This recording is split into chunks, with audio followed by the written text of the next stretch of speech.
I think it was in my blood. My father was he worked for a large corporation and always wanted to be his own boss. And eventually he tried to do it, but it never was very successful. But I was groomed to do this from the time I was a young child. Welcome to Unstoppable Podcast with Harry Sardinas, inspiring conversations with influential millionaires, investors, thought leaders, entrepreneurs who are making a massive difference with their innovative products and services, and sharing the challenges and wisdom of how they sold their first million. How would you like to achieve your first million? And today we have a special guest, Mark McKay, which is the founder of Rhino Tactical Defense. So, Mark, tell us, what are the 5 steps to make the first million? Well, first is you always have to be positive. You need a good plan. You need to over deliver. You need to develop the right relationships with people, be it your employees or your vendors or your prospects. You need to have the right relationship. You need to listen a lot. You always have to listen and be flexible in what you hear. Brilliant. And then, Mark, how you decide to become an entrepreneur? I think it was in my blood. My father was he worked for a large corporation and always wanted to be his own boss. And eventually he tried to do it, but it never was very successful. But I was groomed to do this from the time I was a young child. And I think I was 5 years old. We had a broken washing machine that stood out in our front yard, and they wanted to have the trash people come take it away. And I said, no way. I went around the neighborhood and I knocked on every neighbor's door, and I wound up selling that broken washer for $5. The people came and they took it away, and I made a 50-cent commission. Wow. From that point on, I was pretty much hooked on the whole thing because it's an easy way for you to take control of your own destiny and not worry so much about what other people are doing. Let's focus on what we're doing, and if we're looking ahead and we're driving forward, we really don't have a lot of time for a lot of secondary stuff that clutters the business world. So, Mark, but why you were doing this at the beginning? Is because there was any entrepreneurs in your family, or just because you want to buy more candy? Oh, just because I like the process. I enjoy it's the hunt, it's the kill. I get to go make a deal and close the deal, and then I'm paid for doing the work. I like that part. It's something that I've never gotten enough of.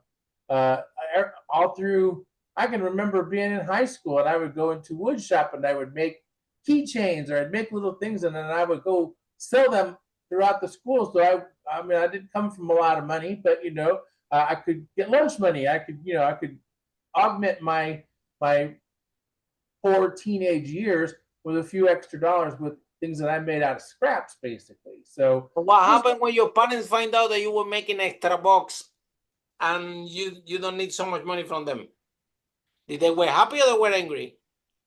Well, my instructor in high school he thought that was ingenious. He thought it was great because these were things that they were probably going to wind up throwing away anyway, and I worked it with tools and different things and made it something that somebody would want to buy.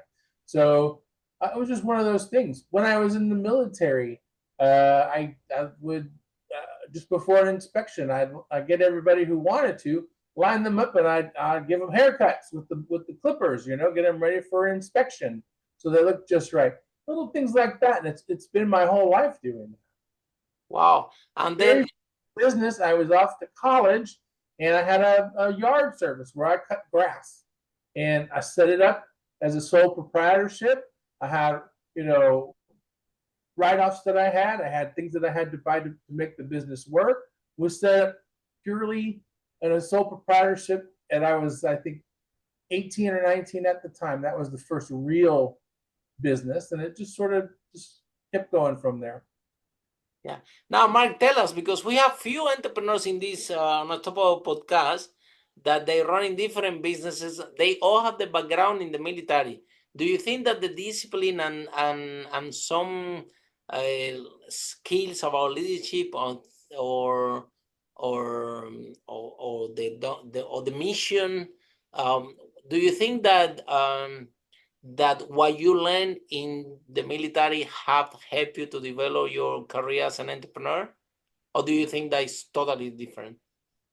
I'd say I got my roots through, my family, but it really was augmented through my time in the military. I really did get to learn a lot about myself, how to focus, how to be more self-disciplined, different things that you really need to be a good entrepreneur. You're in charge of it. And if you're easily swayed from what you need to do, well, it turns out that you're not going to be very successful if you get sidetracked all the time because, well, that lost episode from that old sitcom I like so much is on TV today. So I'm not gonna work. I'm gonna go over here and watch this. And you really need to stay focused. That discipline is really important. In the military, if you don't stay focused, someone might die, right?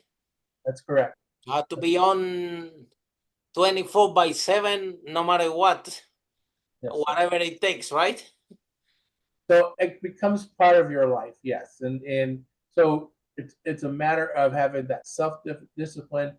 And I didn't really have as much of that as I needed until I went into the military, and they helped bring that out in me. I mean, I learned a lot there. Okay, so tell us about your company. Why do you have this brilliant idea to open this company? I love your logo, by the way. I think it's fantastic. And goes along with the company name. So tell us more about why you decided to open this company and what are the main people that you're helping. Thank you. Well, I've been involved in martial arts and self-defense for most of my adult life, and I got the privilege to work with an innovator in this field, and I was side by side with him for 10 years. And I learned all about reality-based self-defense, which is not martial arts. It's about regular people who go out into the world and they're attacked, and they need to know what they can do, what makes it kind of evens the scale a little bit. What do you do if someone attacks you at an ATM or tries to push you into a car or comes to your home and tries to invade it? Well, that's what I really wanted to learn, and that was things that I was more accustomed to from the military years.